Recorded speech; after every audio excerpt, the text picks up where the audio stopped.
Hello, everybody. This is CJ Wiley with more adventures on the road. It's been snowing here quite a bit the last few days, so that brings back a lot of positive memories playing pool. I've won a ton of money locked and snowed in pool rooms. A lot of times I would play the owner of places, and it'd end up being just me and him. He'd lock the door, and I'd be in there and battle. I remember a guy named Bobby Johnson from Kentucky. He owned a pool room and played really solid pool, like really solid. He'd probably be over a 700 Fargo, I would think. And I played him when I was about 18, I think, and he locked us in the pool room, and that was when I was the happiest, I think. Locked in a pool room playing the owner in a tough game. I ended up beating him, but it was really hard. And a super nice guy. I'm sure a lot of people listening to this would know Bobby Johnson from those days. Another time was in St. Louis. It snowed, I thought it was about 30 inches. I kind of looked it up, and just to see the year, I think it was 1982, because I was a junior in high school, and I was at St. Louis with Rick Thompson, one of my old road partners, and we were hustling around there. There's a lot of action at Grandin Gravois. The Sports Center, I think, was the name, and OK Billiards in Afton. And we'd go across into East St. Louis and gamble. I remember I played in a three-ball game one time.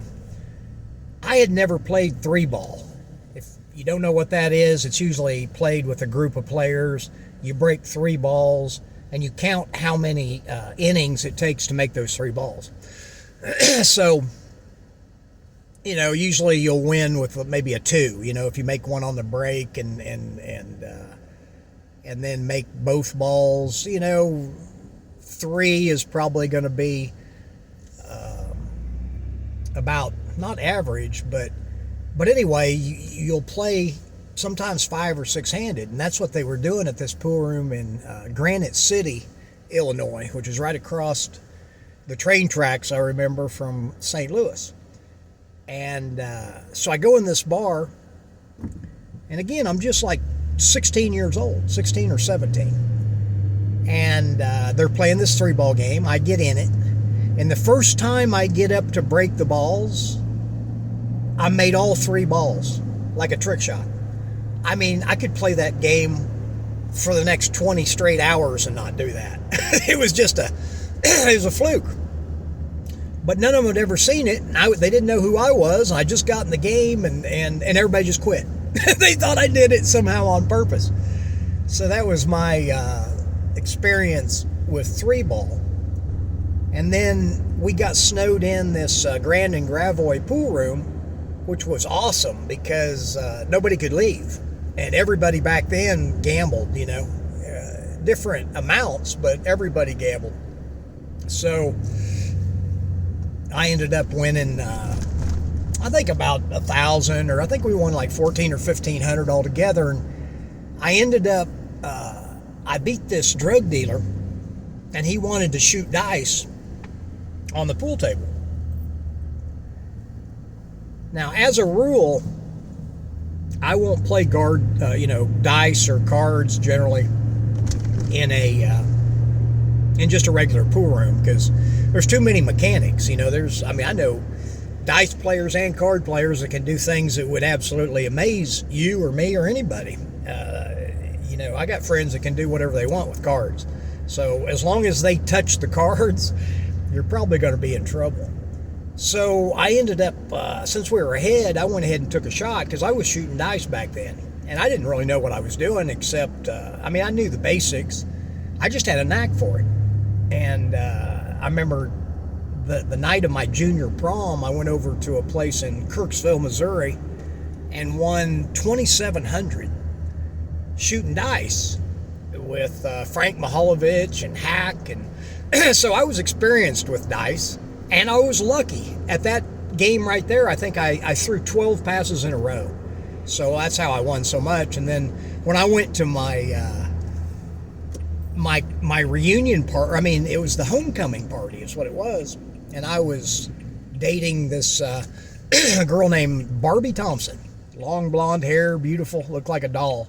And so I'm late for the for the dinner.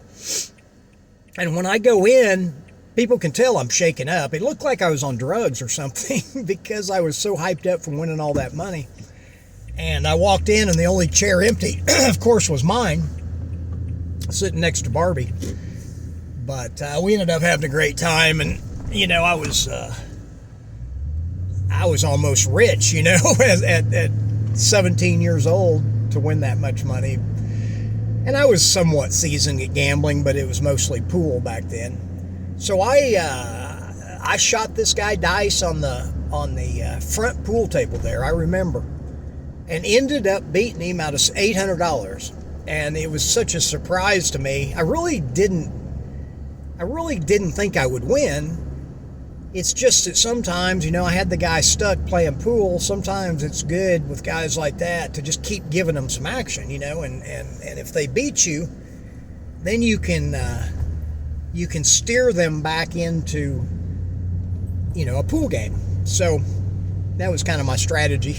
I wasn't extremely advanced when I was 17 in the hustling, but I'd been around so many sharp hustlers that I took advantage of my youth, really, because the way I looked, a lot of older men just couldn't conceive that I could not only beat them, but like spot them like the 7, 8, 9 and beat them too.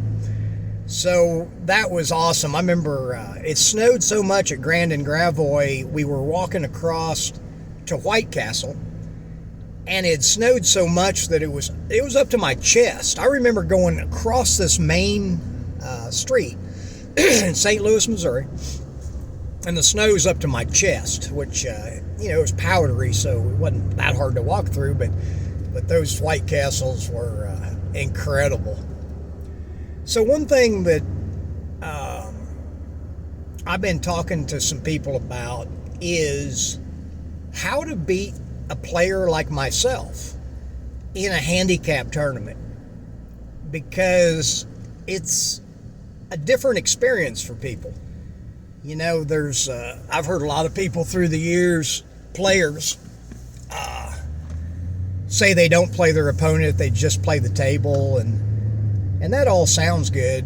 However, I've found it to not ever be true, really. I mean, I know who I'm playing. There's a difference when you're playing somebody like Efren Reyes, especially. You know it. There's no way you can block that out. And I think it's a mistake to block it out. You have to be able to accept that this player is intimidating. Just to act like, you don't get intimidated. I'm telling you from experience, it's not the right way to go about it. Because I've played a few players that I know were saying that and told other people that I didn't intimidate them. And I mean, it's a wake-up call. We call it the feint factor in the pro gambling world, the feint factor. Because you can make a great game on paper, but it's hard to figure in that feint factor. As a matter of fact, I was playing in a handicap tournament about an hour from here, and I played as a 5A and won, and then I played as a 6A and won, and a 7A and won, which means I got to go to 7, and a lot of their best players only go to like 4. I mean, there's a player that's probably over 700 Fargo that goes to 5, so I'd have to beat him 7-4 to win. Now, if you strictly do the math and figure out the percentages, I shouldn't be able to win a tournament like that, because people are going to get chances. I mean, I may play a match or two where I can win 7 games and break real well and not give somebody too many chances, but that's not usually how it's going to happen. You can watch pro tournaments and watch a lot of games, and you'll see that it's almost rare for them to run 3 racks in a row in a tournament. And it's not that much to do, of course. I mean, there's a lot of 600 Fargos that ran 3 racks in a row. It's just the pressure. It's different. And it makes, you have to adapt to that a little bit. So my greatest advice, if you're playing somebody like myself or Shane Van Boning or Sky Woodward or, a Bustamante, I think the best thing to do before you play is to imagine that you've already lost. Because what I see holding people back more than anything is either a fear of losing or a fear of winning. Because there's a lot of pressure when you think you're actually going to beat somebody that's the world-class player. And I've played I don't know how many matches where it came down to hill, and my opponent had a chance to win, and under normal conditions, he would win. He would run the balls and win. And it's like they find a way to mess up. And I just believe that's something subconsciously that's obviously changing their game and usually making them more tentative. So they'll usually come up short in position. I mean, it would be amazing if I really could go back and count all the times that it's been hill. There's 3 or 4 balls on the table, and my opponent will hook themselves out of absolutely nowhere. It's like they have to try to do it, which obviously they're not. But I think maybe they're trying not to do it so hard that it messes with their stroke and their ability to execute the shot. So I'm speaking for myself too. I've told people that my main secret in playing so well for a lot of money is a lot of times I would pretend like I already lost. I mean, I would actually rehearse it. Let's say I'm playing Efren. I would usually, like in my room or somewhere in quiet, excuse me, I would imagine and go through it that he had already beat me. And I would feel what it felt like. I'd see what it looked like. I'd hear what things sounded like, what people were saying, what I was saying. So when you can visualize something where you see it, hear it, and even feel it, it's something that's hard for your mind to detect if that memory of it is real or not, if it actually happened. So that's kind of a key that people do to, I got a car coming at me. I'm on a road that's so narrow, I hope 2 of us can get by. I'm up in the mountains. Yeah. Hey, squeeze by. I swear this road looks like it's just one lane at times. But it's so beautiful here. I wanted to go up in the mountains a little bit and check it out before it gets dark. And so that's what I do. If I'm getting ready to play a match where there's a lot of pressure and I feel like I might be a little intimidated, because especially if you don't play the Pro Tour and you're not used to playing these guys, like a filler, for instance. If I played him, I do have a gear still that I could win. However, I know that I can't until I have played under that kind of pressure a few times. And certainly, if I was in that situation, I would do what I'm saying. I would rehearse that I'd already lost, and I'd get it out of my head like, oh, I played bad, I got bad rolls, I didn't break good, and then, just things went horrible. But the one thing I do when I'm imagining this is I keep my composure. I do not let myself get emotional at all about it. No disappointment, no anger, nothing, because I can control my imagination. I can control, because I'm just rehearsing it and visualizing it more than anything. But what I found a long time ago is once you do that and let that feeling of losing the match go, see, then you can freewheel. And one of the things about playing pocket billiards at the highest level, you always try to give yourself a free shot. Like anytime that I'm shooting a really hard shot and I'm playing position on the next ball, I'll also have a safety element in it. So that's another way that I'm having an advantage over a lot of lower level players and can give those handicaps, is because every time I shoot at a shot that I might not make, I do have a safety component. So it doesn't matter if I make it or not. Now, when I'm playing another champion level player and I do that, a lot of times they can jump the ball that I'm hooking them with or snookering them with and run out. And that's why the jump cues kind of took that shot out of the game, which is the most important, the two-way shot or three-way shot. I mean, that's what, like the game that I have, Shoot or Dare, it's at shootordare.com. I'm getting ready to start promoting that here in about a month. So first I got to get my book done. I mean, it's done, but it needs to be physically made, and it should be really close. The audio book's almost done. And then I got the two training devices, and I also have 7 videos, which I'm probably going to make 10 of them, just to go with those trainers. It's going to show you how to use the Super Stroke Trainer and Super Stance Trainer to give yourself the most benefit in the shortest amount of time.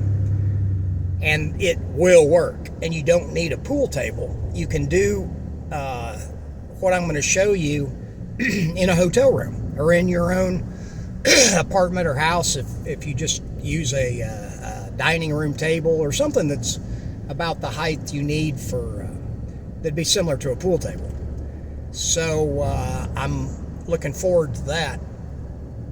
And I'm going to the Derby, so if anybody wants to set something up with me there, I think the tournament's full, so I won't be able to play in the tournament, but I will go there and play some money games perhaps, and just hang out for maybe a week or so. I got a lot of people I'd like to see that I haven't touched base with for a while, and they're going to be there, so it'll be fun. So anyway, remember, if you're playing a high-level player, and it doesn't have to be somebody my level, maybe you're like a 3 and you're playing a 5, for instance, where you know that you're the underdog.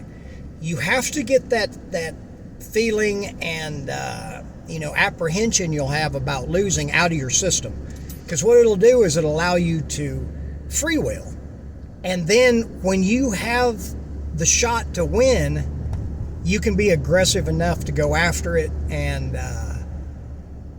make the shot and win when you're supposed to. Because like I said, most of the time the greatest handicap players you can beat them if you just don't dog it. And another thing that I do is my game and my whole philosophy around pool is set up so I physically have a hard time ever undercutting a shot. If I don't make a shot, if I'm playing a lot, it's about 100% of the time I'm going to overcut it, not undercut it. And that's another thing that helps that three-way shot. Because if you undercut a ball, it's going to stay near the pocket. But if you overcut it, it's going to get away from the pocket, and it's much easier to get a safety out of the deal. So, as they say, it may be luck, but consistent luck is a skill. And if anybody has any questions specifically about playing higher level players and you want my advice on something maybe you're having trouble with when you're playing players that you feel intimidated by, or there's a lot of pressure in a situation, I mean, I've got a lot of remedies for that kind of stuff. And the main one, like I said, is accepting defeat before you play, and then you don't even have to worry about it. That's how come, like, when I lose matches like that, it really doesn't even affect me. I mean, nobody likes to lose. I think that would be bad if you actually like to lose. However, I've taken the emotion out of it, so when I lose, it just doesn't affect me because I've already dealt with it.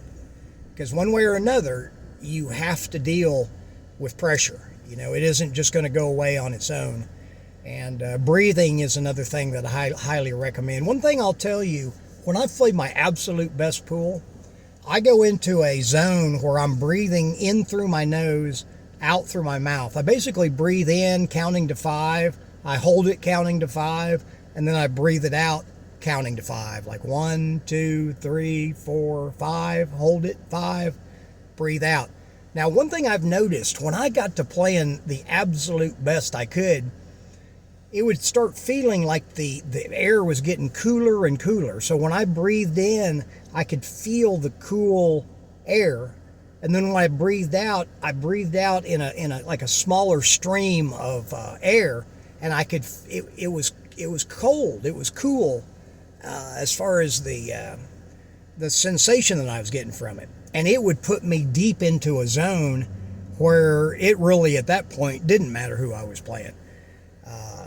Because I couldn't even remember when I was done a lot of times. So those are some tips to win against higher level players if you're having trouble with that. And I've probably the most intimidating player that I've played was I played Bustamante in Chicago when he first came over.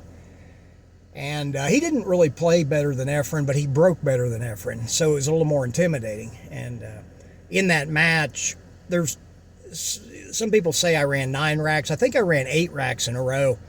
And then Bustamante came back and ran 9 racks in a row. So I ran 8, he ran 9, and I got weak. I'd never had anybody do that to me before.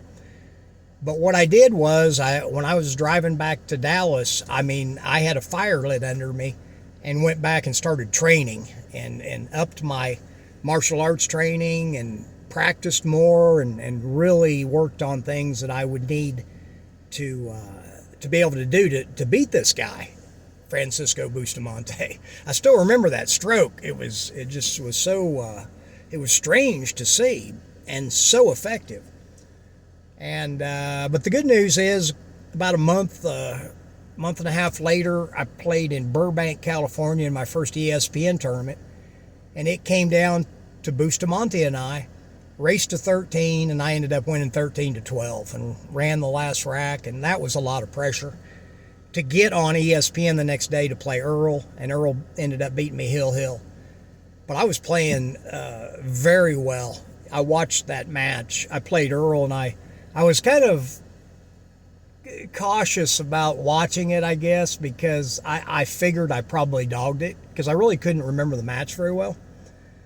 But when I watched it, I played really well. I didn't dog it at all. So that was good. But that's the type of zone I was going into. When I hit that level, I really almost blacked out and would remember the match more like a dream. So winning and losing had nothing to do with it. The money had nothing to do with it. When you're in that state of mind, you really become the game. And as I've said this many times, and there's some examples in my book about this, where I go, like I say, there's a transition from me playing the game to the game playing through me. That's the difference. That's when it becomes an art form. I consider pool an art form. People argue whether it's a game or a sport. I think it's really all three. I think it's a great game. It does have a sport element, but the art form is why I've always played, like for self-expression. And I think that's for me, that's the ideal attitude. Maybe it is for you and maybe not, but I've just given you a few things to think about, and just like a pair of shoes, you try them on and walk a little bit and see if they fit. And that's what I'm doing, is giving you a few more tools for your pool box, is what we always said. Till next time, this is CJ. Hope you're having a great day, and I will talk with you soon.